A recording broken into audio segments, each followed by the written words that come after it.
عاصم صاحب نے میرے ساتھ پہلے ہی ایسا کیا ہوا تھا۔ ان کا موٹو پہلے ہی میرے اندر جا چکا ہوا تھا، مگر وہ تو اب بار بار ہی مجھ سے ایسا کرنے لگے تھے۔ اب تو انور صاحب بھی ان کا دروازہ کھلا چھوڑ جاتے تھے اور وہ اس بات کا فائدہ اٹھا کر رات میں میرے کمرے میں آ جاتے تھے اور مجھے میرے ہی بیڈ پر لٹا کر مجھے اپنے موٹو دینے لگتے تھے۔ آج رات بھی ایسا ہی ہوا تھا۔ میں اکیلی کمرے میں لیٹی ہوئی تھی اور مجھے معلوم بھی تھا کہ آج رات میں پھر سے عاصم صاحب میرے کمرے میں آ جائیں گے۔ میں نے پھر بھی اپنے کمرے کا دروازہ بند کیا ہوا تھا، اس لیے کہ اگر میں اپنے کمرے کا دروازہ بند کرتی ہوں تو عاصم صاحب پھر میرے کمرے کا دروازہ زور زور سے بجانے لگیں گے، جس سے پھر انور صاحب کی بھی آنکھ کھل جاتی ہے، اور میں ایسا نہیں چاہتی تھی۔ میں انور صاحب کو پسند کرتی تھی، تو میں ایسا نہیں چاہتی تھی کہ میرے اور عاصم صاحب کے بارے میں انور صاحب کو معلوم ہو، کیونکہ اگر ان کو معلوم ہو گیا تو پھر وہ میرے بارے میں نہ جانے کیا کیا سوچیں گے اور مجھے اس گھر میں بھی نہیں رہنے دیں گے، جس سے میں انور صاحب سے دور ہو جاؤں گی۔ مگر میں ایسا بھی نہیں چاہتی تھی۔ اب عاصم صاحب میرے ساتھ جیسا بھی کرتے تھے، مگر میں انور صاحب کے پاس تو رہتی ہی تھی نا، میں اس کو دیکھتی تو رہتی ہی تھی۔ گو کہ میں یہاں پر بہت ہی مشکل سے زندگی گزار رہی تھی، مگر پھر بھی انور صاحب کے سامنے تو رہتی ہی تھی نا۔ میں اب عاصم صاحب کو برداشت کرتی جا رہی تھی، مگر اب تو عاصم صاحب بھی میرے ساتھ ہر رات ہی ایسا کرنے لگے تھے، جس کی وجہ سے میں بہت ہی پریشان تھی اور سوچ رہی تھی کہ میں اس بات کا حل کیسے کروں اور عاصم صاحب سے کیسے جان بچاؤں۔ میں نے لیٹے لیٹے سوچا کہ کیوں نہ میں ابھی جا کر عاصم صاحب کے کمرے کا دروازہ بند کراؤں۔ وہ رات میں کمرے سے باہر ہی نہیں نکل سکیں گے، تو پھر وہ میرے کمرے میں بھی نہیں آ سکیں گے اور میں آرام سے رات میں سو بھی سکوں گی۔ میں اپنے کمرے سے نکلی اور سیدھا عاصم صاحب کے کمرے کے پاس چلی گئی، اور میں نے جاتے ہی دیکھا کہ دروازہ کھلا ہوا ہے پہلے سے ہی۔ میں نے جیسے ہی دروازہ کھلا دیکھا تو مجھے لگا کہ شاید عاصم صاحب پہلے ہی کمرے سے باہر نکل چکے ہیں، نہیں تو اس کا دروازہ کس نے کھلا چھوڑنا تھا۔ اگر کوئی اور ہوتا تو وہ تو بعد میں دروازہ بند کر کے ہی جاتا۔ یہاں سے عاصم صاحب ہی تھے جو آج اپنے کمرے سے نکل کر نہ جانے کہاں چلے گئے ہیں۔ ویسے بھی ہر رات وہ میرے کمرے میں ہی آتے تھے، مگر آج شاید وہ میرے کمرے میں آنے کی بجائے نہ جانے کہاں چلے گئے ہیں۔ میں نے پھر بھی سوچا کہ میں پھر سے ایک بار دیکھ ہی لیتی ہوں کہ کمرے میں وہ ہیں یا نہیں۔ میں نے جیسے ہی کمرے کا دروازہ کھولنا چاہا تو بالکل سامنے ہی عاصم صاحب تھے۔ جب انہوں نے مجھے دیکھا تو دیکھتے ہی مجھے بازو سے تھام لیا اور کمرے میں داخل کر لیا۔ میں نے بہت کوشش کی کہ میرا ہاتھ ان سے چھوٹ جائے، مگر انہوں نے بہت ہی مضبوطی سے میرا ہاتھ تھاما ہوا تھا۔ میں نے دھیمی آواز میں عاصم صاحب سے کہا کہ عاصم صاحب، مجھے جانے دیں، آپ ہر روز ہی میرے ساتھ ایسا کرتے ہیں، مگر آج مجھے چھوڑ دیں۔ مگر عاصم صاحب نے کہا کہ یہ کیا بات ہوئی عنایت، میں تمہیں چھوڑ دوں؟ ایسا کیسے ہو سکتا ہے؟ پھر تم مجھے ایسا بول رہی ہو کہ مجھے چھوڑ دیں۔ ہاں یہ ٹھیک ہے کہ ہر عورت ہی مرد سے ایسا کہے تو مرد کو اچھا لگتا ہے، مگر مجھے تمہارا ایسا بولنا اچھا نہیں لگتا ہے، تم مجھے ایسا نہ کہا کرو۔ میں نے تھوڑے غصے میں دانت پیستے ہوئے کہا کہ میں آپ کی عنایت نہیں ہوں، ملکہ ہوں، ملکہ آپ کی نوکرانی۔ عاصم صاحب نے کہا کہ میں جانتا ہوں کہ تم میرے دل کی ملکہ ہو، مگر میں تمہیں اس سے بھی اونچا مقام دینا چاہتا ہوں۔ میں نے کہا کہ صاحب جی مجھے چھوڑ دیں، آج تو میرے کمرے کا دروازہ بھی کھلا ہے اور آپ کے کمرے کے ساتھ ہی انور صاحب کا کمرہ بھی موجود ہے، وہ میری اور آپ کی آواز سن کر ایک دم سے باہر آ جائیں گے۔ عاصم صاحب نے کہا کہ مجھے کچھ فرق نہیں پڑتا ہے کہ کون آتا ہے کون نہیں، تم میری ہو، میری ہی رہو گی بس۔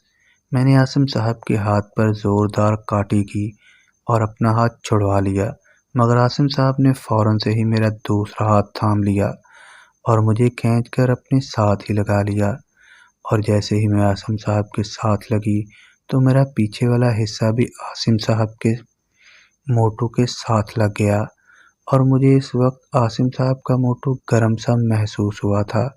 مجھے معلوم ہو گیا تھا کہ عاصم صاحب اپنا موٹو کھڑا کر چکے ہوئے ہیں۔ وہ موٹو کو میرے ساتھ لگا کر دباتے جا رہے تھے۔ میں اس سے بچنے میں لگی ہوئی تھی کہ کسی طرح بھی خود کو ان کی گرفت سے آزاد کر لوں، مگر اب ایسا نہیں کر پا رہی تھی۔ اور جیسے ہی میں عاصم صاحب کے ساتھ لگی، اب عاصم صاحب نے مجھے اچھے سے اپنی گرفت میں لے لیا ہوا تھا۔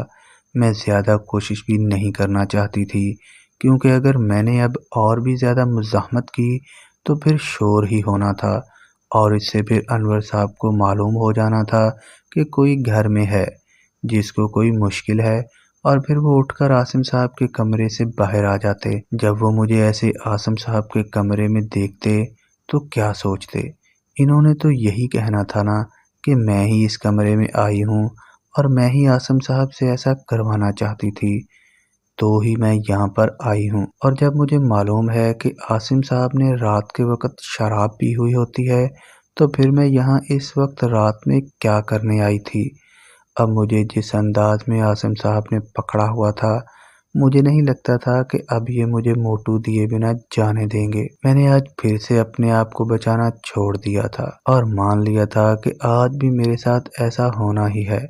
میں نے اب کوشش کرنا بند کر دی تھی اور اپنے آپ کو اب ڈھیلا چھوڑ دیا تھا، اور جیسے ہی عاصم صاحب نے دیکھا کہ میں نے حرکت کرنا بند کر دیا ہے، تو عاصم صاحب نے بھی اب اپنی گرفت کو کمزور کر دیا تھا، اور میں نے بھی پھر کمرے کے دروازے کو ہلکا سا دھکیل دیا تاکہ دروازہ بند ہو جائے، اور اگر کوئی کمرے کے باہر آئے بھی تو کسی کو یہ معلوم نہ ہو سکے کہ اندر ہم لوگ کیا کر رہے ہیں۔ اب مجھے تو عاصم صاحب نے ایسے ہی یہاں سے نہیں جانے دینا تھا۔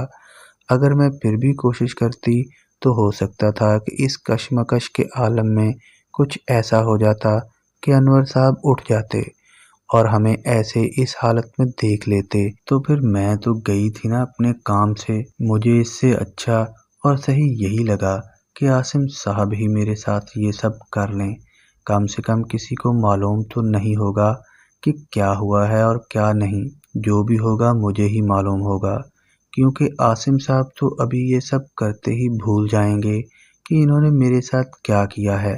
میں نے اب خود کو عاصم صاحب کے حوالے کر دیا ہوا تھا کہ آپ کر لیں جو بھی کرنا ہے میرے ساتھ، مگر میں اس بار حیران تھی کہ عاصم صاحب مجھے اس طرح پاگلوں کی طرح چوم رہے تھے کہ جیسے نہ جانے کتنے دنوں کے بعد مجھ سے ایسا کر رہے ہوں۔ میں نے عاصم صاحب سے کہا کہ عاصم صاحب آپ آرام سے کریں، جو بھی کرنا ہے، میں کون سا آپ کو منع کر رہی ہوں۔ عاصم صاحب نے کہا کہ تم مجھے کرنے دو گی تو ہی کروں گا نا۔ جب میں نے عاصم صاحب کے منہ سے ایسا سنا تو مجھے ایسے لگا کہ جیسے انہوں نے میرے ساتھ جو بھی کرنا شروع کیا ہوا ہے وہ ان کو معلوم ہے، اور یہ بھی معلوم ہے کہ میں عنایت نہیں ملکہ ہوں، جبکہ میں تو ایسا ہی سمجھ رہی تھی کہ یہ نشے میں ہیں اور مجھے اپنی عنایت سمجھ کر ایسا کر رہے ہیں میرے ساتھ۔ میں نے عاصم صاحب کی طرف غور سے دیکھنا شروع کر دیا تھا، اور پھر عاصم صاحب نے کہا کہ عنایت میں آج تمہیں چوم چوم کر سفید کر دوں گا۔ یہ بات سن کر مجھے لگا کہ نہیں، میں غلط سوچ رہی تھی۔ میں سوچ رہی تھی کہ یہ نہ ہو کہ ان کو سب کچھ ہی معلوم ہو کہ میں کیا کر رہا ہوں اور کس کے ساتھ کر رہا ہوں، اور میں یہی سمجھتی رہوں کہ یہ مجھے نشے کی حالت میں اپنی عنایت سمجھ کر میرے ساتھ ایسا سب کچھ کر رہے ہیں، اور بعد میں مجھے معلوم پڑے کہ ایسا تو کچھ بھی نہیں ہے۔ مگر اب عاصم صاحب نے یہ کہا کہ عنایت آج میں تمہیں چوم چوم کر سفید کر دوں گا، تو مجھے کچھ سکون ہوا کہ نہیں، میں جو سوچ رہی ہوں وہ غلط ہے، یہ سچ میں ہی مجھے اپنی عنایت سمجھ کر ایسا کر رہے ہیں۔ مگر پھر مجھے کبھی کبھی ایسا بھی لگتا تھا کہ وہ سب کچھ ہی جانتے ہیں کہ میں کون ہوں، وہ میرے ساتھ جان بوجھ کر ایسا ہی کر رہے ہیں، اور اگر ایسا تھا تو میرے لیے یہ بہت ہی پریشانی والی بات تھی۔ پھر ایک دم سے عاصم صاحب نے میرے کپڑے بھی اتارنے شروع کر دیے ہوئے تھے۔ میں نے بھی اب اپنی جدوجہد کرنا بند کر دیا تھا، اور عاصم صاحب اپنے کام میں لگے ہوئے تھے، اور میرے جسم کو نہ جانے کہاں کہاں سے چوم بھی رہے تھے، اور ان کے ہونٹ اور ہاتھ مجھے اپنے جسم کے ہر حصے پر ہی محسوس بھی ہو رہے تھے، اور اب مجھے بھی نہ جانے کیا ہونے لگا تھا۔ مجھے بھی اب ان کا ایسا کرنا برا نہیں لگ رہا تھا، بلکہ مجھے بھی اب مزہ ہی آنے لگا تھا اس کام سے۔ اور اب تو میرا بھی دل کرتا تھا کہ میں عاصم صاحب سے کہوں کہ اب آپ مجھے یہاں سے بھی ہاتھ لگائیں اور مجھے یہاں سے بھی چومیں، مگر میں عاصم صاحب سے کچھ بھی نہیں بول سکتی تھی، کیونکہ وہ تو مجھے نہ جانے کیا سمجھ رہے تھے۔ میرے لیے تو اتنا ہی کافی تھا کہ وہ اب بھی مجھے چوم رہے تھے اور میرے مزے کا بھی سوچ رہے تھے اور مجھے جگہ جگہ سے چھیڑ بھی رہے تھے، مگر پھر بھی میری توجہ انور صاحب کی طرف ہی تھی کہ کہیں وہ نہ رات کے اس وقت کمرے سے باہر آ جائیں عاصم صاحب اور مجھے ایسا کرتے ہوئے دیکھ لیں۔ میں اب ساتھ ساتھ یہ سوچ رہی تھی کہ عاصم صاحب میرے ساتھ جلدی سے وہ سب کر لیں جو کچھ وہ کر رہے ہیں، مگر اب میں بھی اس بات سے بے خبر ہونے لگی تھی اور اپنے ہی نشے میں گم سی ہونے لگی تھی۔ اگر کسی دوست نے ہمارا یہ چینل ابھی تک سبسکرائب نہیں کیا ہے تو جلدی سے سبسکرائب کریں، لائک اور شیئر بھی کریں۔